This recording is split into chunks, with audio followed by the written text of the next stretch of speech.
Okay, so we've gone a bit bigger.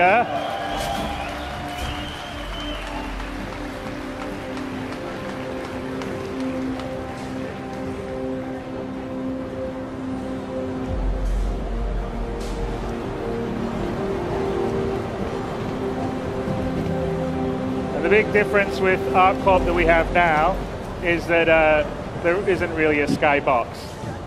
Everything is real.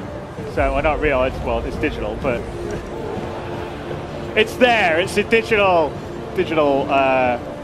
So let's just head through the main plaza of Area 18 here at ArcCorp, which, like I said, you guys will have known from the social module, although it's quite a bit different than it was in terms of scope, scale. Obviously, you can see a lot of the advertising and vibe stuff. But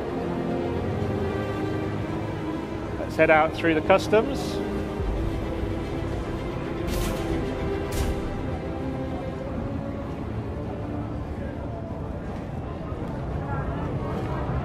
You're clear. Move along. All right, let's go. Here we go, the main flying pass.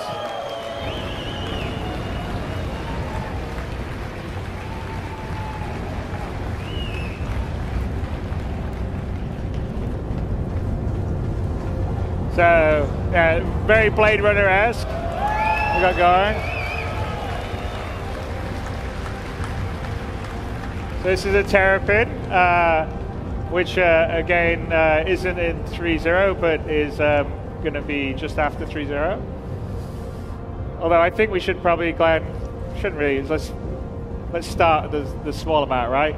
The new Aurora, perhaps.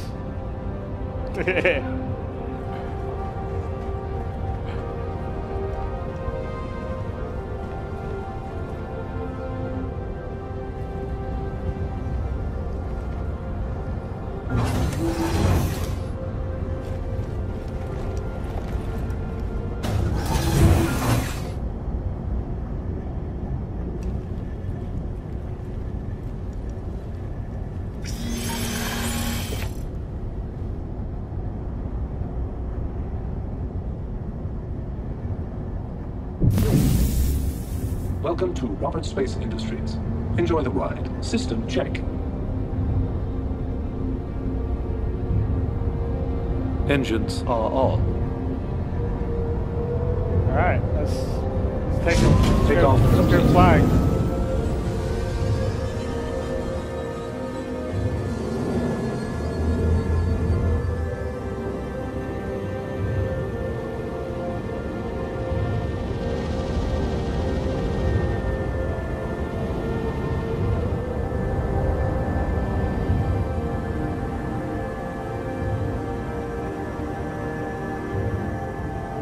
Not sure we're going to let you actually get this close to the populated areas, but we'll let you guys do it.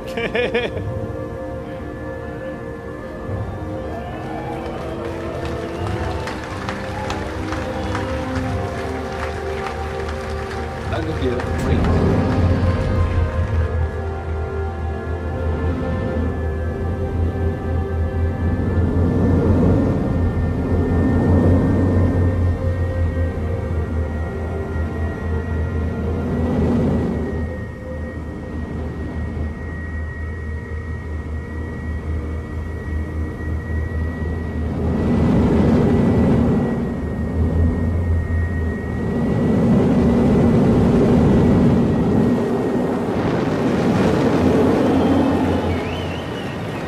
So, what you're seeing here is ArcCorp, which is essentially a full-size, Earth-sized planet, completely covered with man-made structures, and at a real scale. So you're seeing everything to the horizon, fully covered. You can basically fly all over ArcCorp.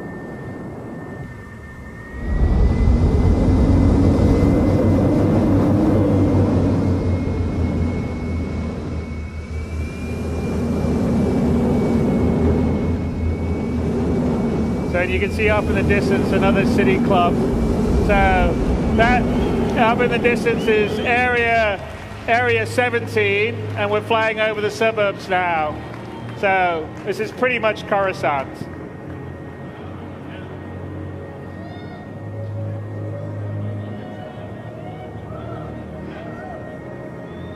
And this is our engine wizards in the Frankfurt office. Who's doing this?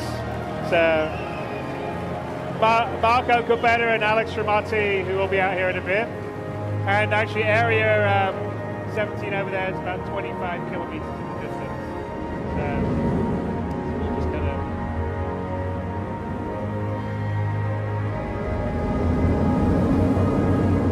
gonna head over to it.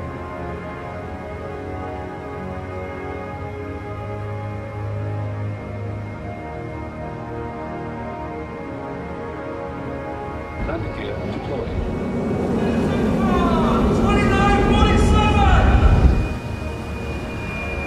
There's our tradition.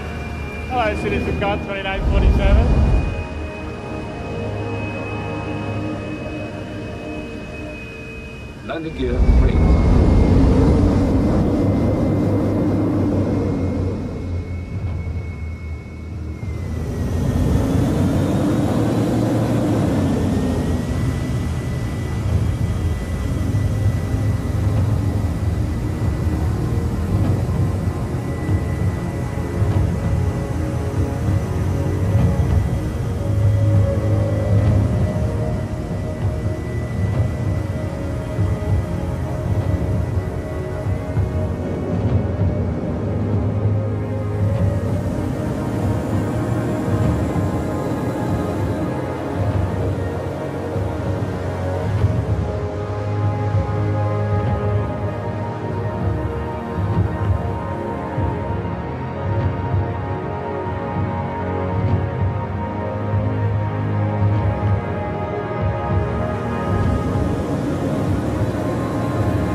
Term that we're going to be building on our bigger, more populated planets, multiple landing zones. So Area 18 is one of them.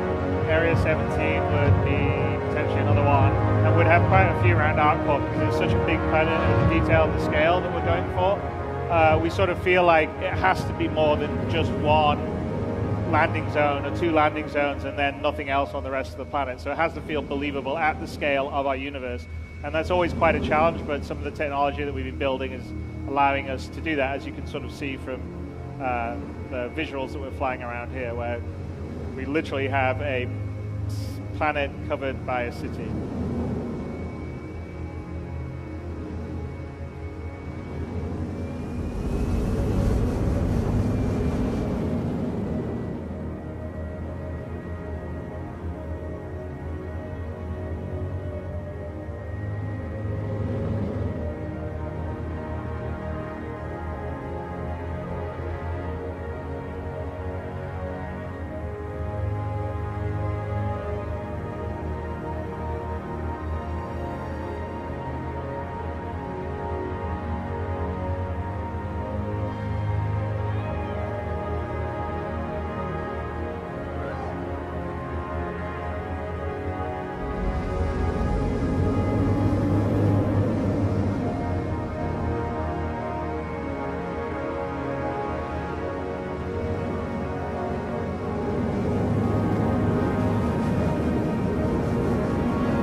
So ArcCorp is one of our planets. Let's kind of head up to space, I think, here in a bit, Glad. We can have a little view of Area 17 as we go beside it, though.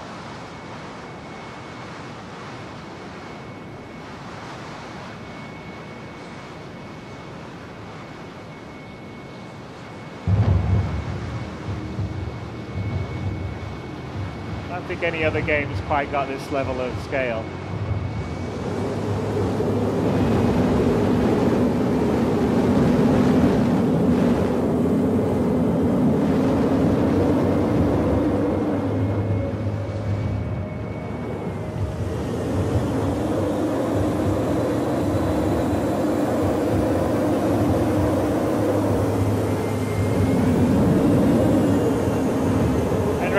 And that little the red cluster you see up there is actually the pyro system. So when we leave Stanton, that will be one of our destinations.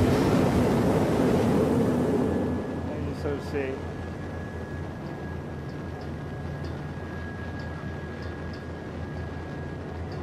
Yeah.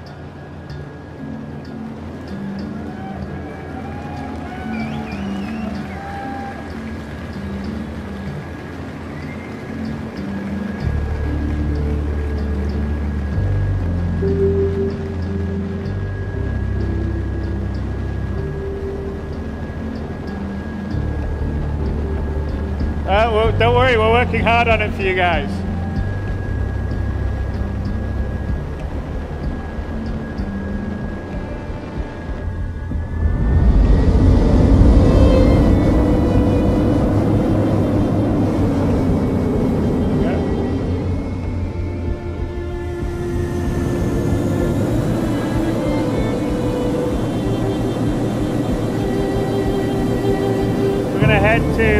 One of the space stations in orbit around ArcCorp. So I think I've mentioned before that most of the big kind of more advanced or settled or industrialized planets will have quite a few space stations in geosynchronous orbit, so that when say someone with a large ship like a Hull C or a D brings in cargo, we go to the space station and then the cargo can be offloaded and brought down to the planet.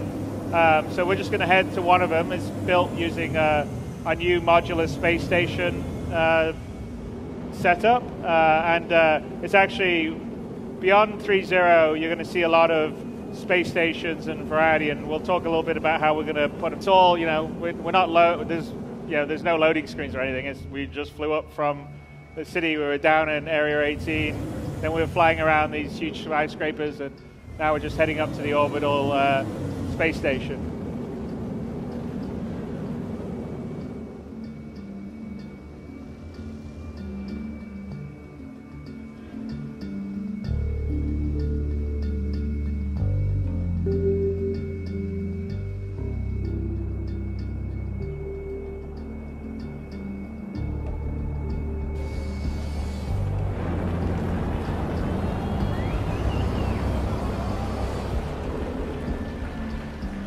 Glenn's just showing off.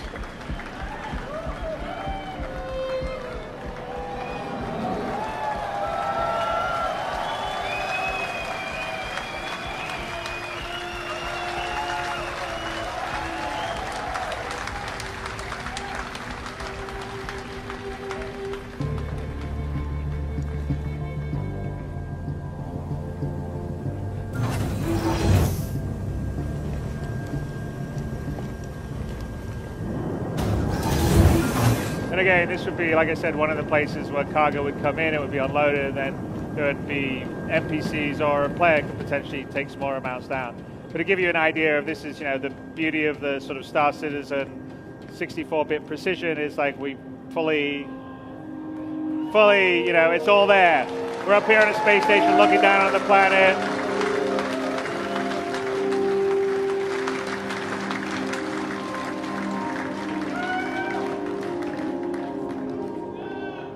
Jump? I don't know, Glenn. Should we jump or not jump? Nah, I don't think so, right?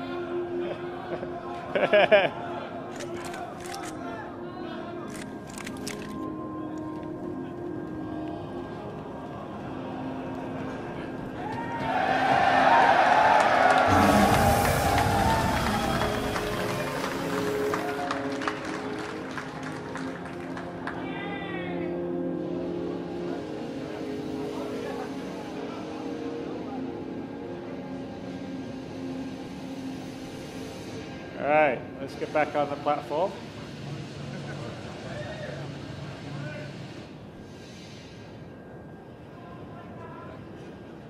Well, no, his EVA counters the gravity. Plus, gravity is much weaker up here than it's down on the planet. But the gravity is actually properly simulated all the way through, based on your distance from the center of the planet. So let's get up. All right.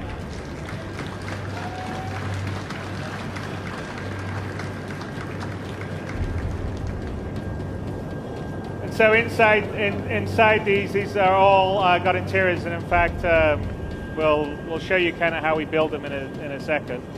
But yeah, just give you the idea of the scale, because you know this space station didn't look that big from a while ago, and of course, see how big it is now that we're up close. And if we go through here, there'll be an elevator we get through on the other side that would get us into the atrium. So we'll show you a bit of that in a little bit. Let's kind of continue on with our journey.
No, that doesn't look very big. That's because we're sort of zoomed out on the star map. But Lorville is 23,205,500, whatever that is, 968, 66 now, 68 kilometers away, which is quite a long distance. So should we start our quantum?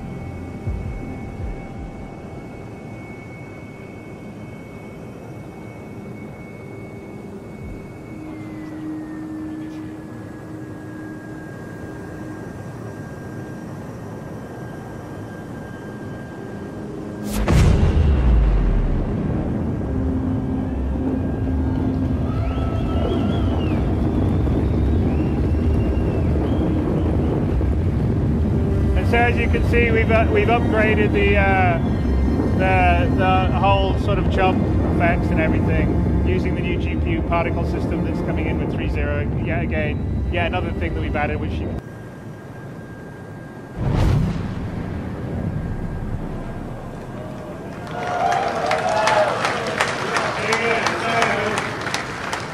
I think that was 7 or 8 minutes.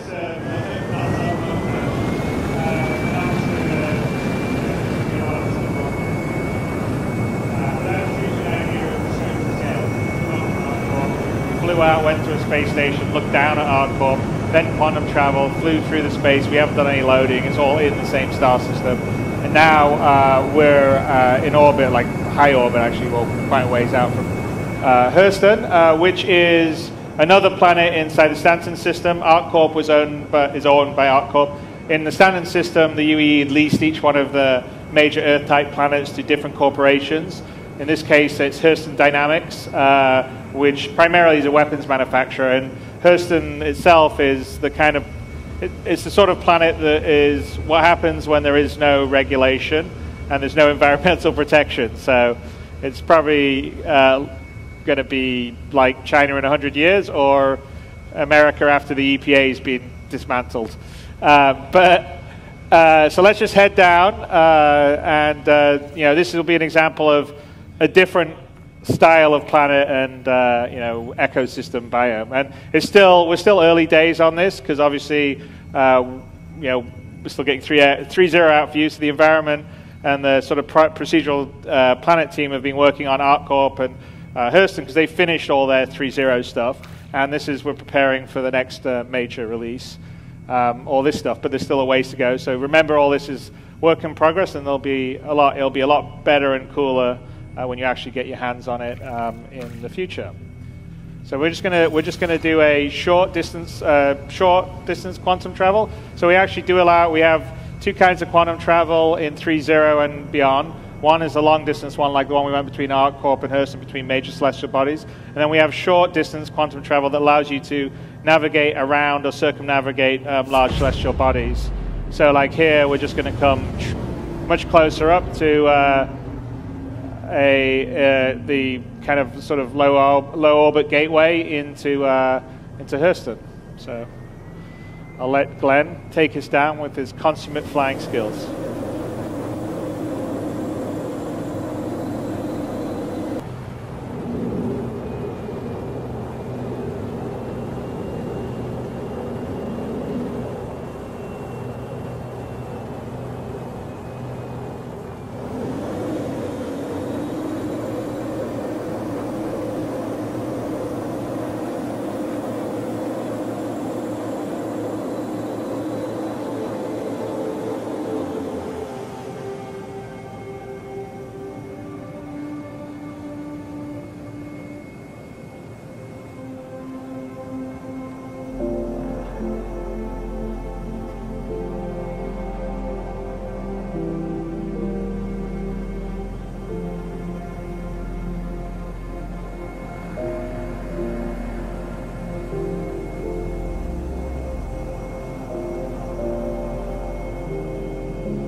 Yeah, so you know, the German engine team that does all the procedural planet stuff has been adding obviously a lot of stuff to the procedural planet tech.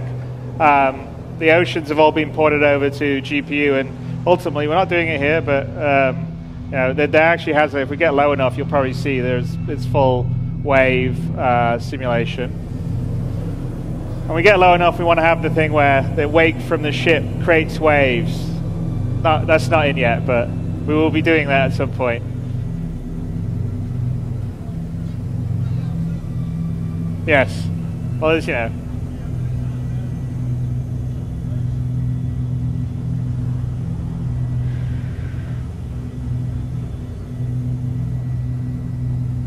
But we're heading in our way to Lorville, which is the main landing zone on Hurston. So.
So, and as we sort of build this out in the future, there'll be a lot more sort of mining infrastructure. This is basically an area that Hurston sort of strip mined for all the minerals and creating its weapons and its sort of factories that we'll get to in a bit. But as we move forward, we've just sort of beginning of fleshing out sort of the secondary locations and objects. We're going to add things like, big, macro vehicles that would be excavating dirt and stuff, and give it a lot more variety, because Hurston's going to have quite a few more ecosystems than we're showing right here. But let's head up towards Hurston. You can actually see in the distance the big Hurston dynamic. It's sort of like the Tyrell building from Blade Runner. So that's the main area, and actually when you land in Hurston, that's where you're likely to land, and it has all these beautiful shops inside, and it's all nice, but the outside of it's all kind of smog and factories and polluted air. So let's fly up through.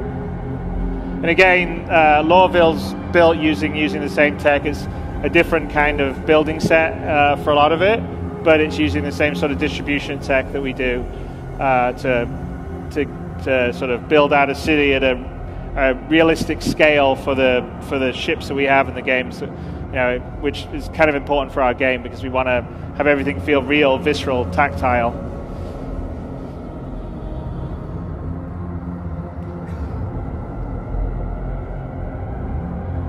And you can sort of appreciate just the sheer scale of these planets, because off in the distance Hurston didn't look very big, and now we're flying through it, and it's these are pretty tall, big buildings.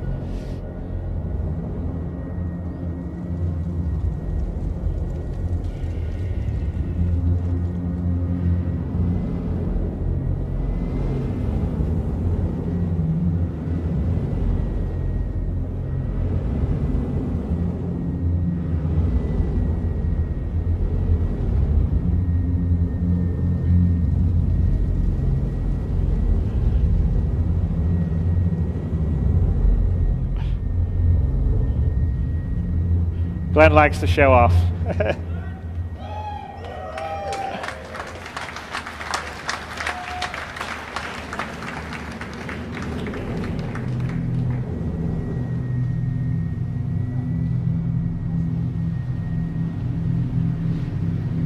So let's sort of head to the outskirts outside the city, because we want to sort of give you a sense of kind of what it's like in the ecosystems outside, and then also the sense of scale that you get, because when you're flying around, you're moving pretty fast. I mean, we're flying at a pretty fair clip relatively. I don't think they'd like you flying around say Frankfurt at this speed, just above it,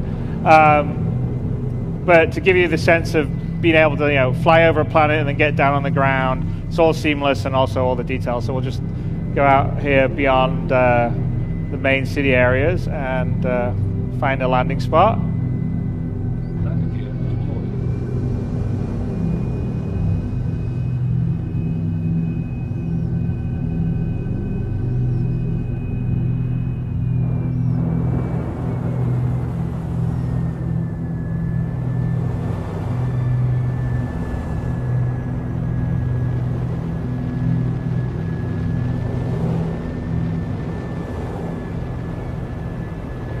Find one that's not rock.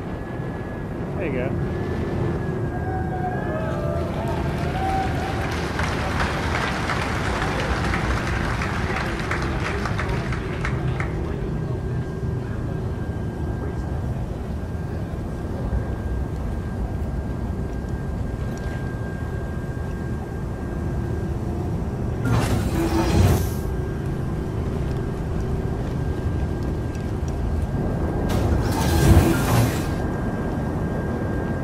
So here we are, we're down on the ground, and actually you can sort of see the large structures off in the distance, which maybe didn't look so big when we're flying over them, but really actually are quite massive.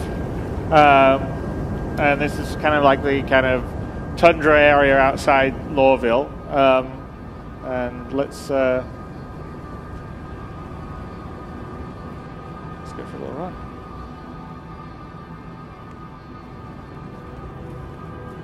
And again, this is sort of what our goal is to try to kind of deliver the kind of on foot first person crisis level of detail for the environments that you're in, but doing a lot of it procedurally and on a planetary scale. So it's quite challenging, but I'm very confident that we're going to deliver all that goal. And the team we have doing it, who a lot of them were here giving a talk earlier, are incredibly talented, and I'm pretty excited by the potential. I mean, we've got a lot to go in terms of building further ecosystems, also creating fauna for planets. So there's a sense of wildlife. Some could be hostile, some could be passive, but we essentially want to make these planets living places that feel visceral, that have their own identity. When you go to ArcCorp or you go to Hurston, they feel totally different. They match with the sort of story and the history and the lore, and they feel tactile. They feel like a place that you could visit, a place that you could go and tell stories of, and take pictures of, or share with your friends. So someone's conveniently left us a Nox. So you can use that to get a bit closer into the city.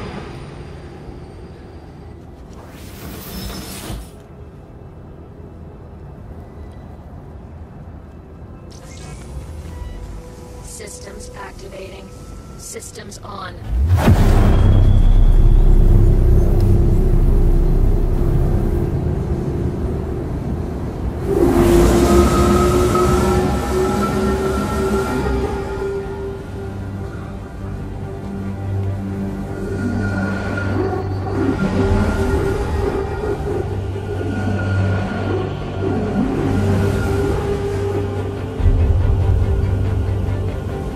So you sort of can see the city stuff that seemed quite small as we flew over it. We're down on the ground and it's pretty huge.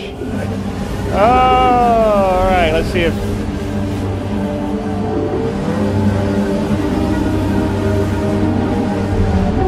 Oh! Glenn, you're just showing off now.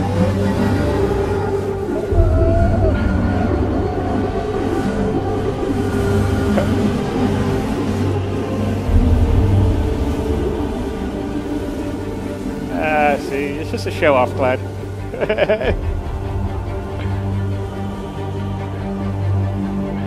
I don't think it's that good of a show-off. So here we're sort of coming to the outskirts of one of the factory areas of Lorville.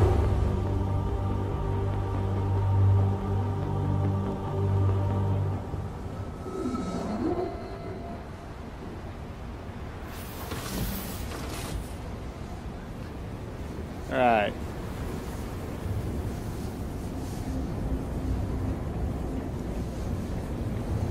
And again, we just have the beginnings of sort of our NPC population system. So some of the other stuff besides the interior procedural stuff is, longer term we're working on sort of a background crowd simulation system, a traffic simulation for ships coming and going in the background. The Nox says it sounds little physics bugs going on. Then we have foreground NPCs that would be like mission givers that have their own full schedules and stuff like that. But all the places will get populated and feel like they're full of life. So you'll have like I said, the whole goal is to have 90% NPCs to 10% players in the universe. And when you come to a place like Lorville or a place like ArcCorp, it has to feel like it has millions of people in it, because these cities are that scale, and that's sort of what we're used to. And so we're working very hard to build background systems to be able to do that, scale it, create them on demand, and create a realistic feeling location on whatever planet you're visiting. So as you can see, there's the Hurston Dynamics main building off in the distance. So it's again, that gives you a sense of like the scope and the scale of the city really is compared to what we're doing now.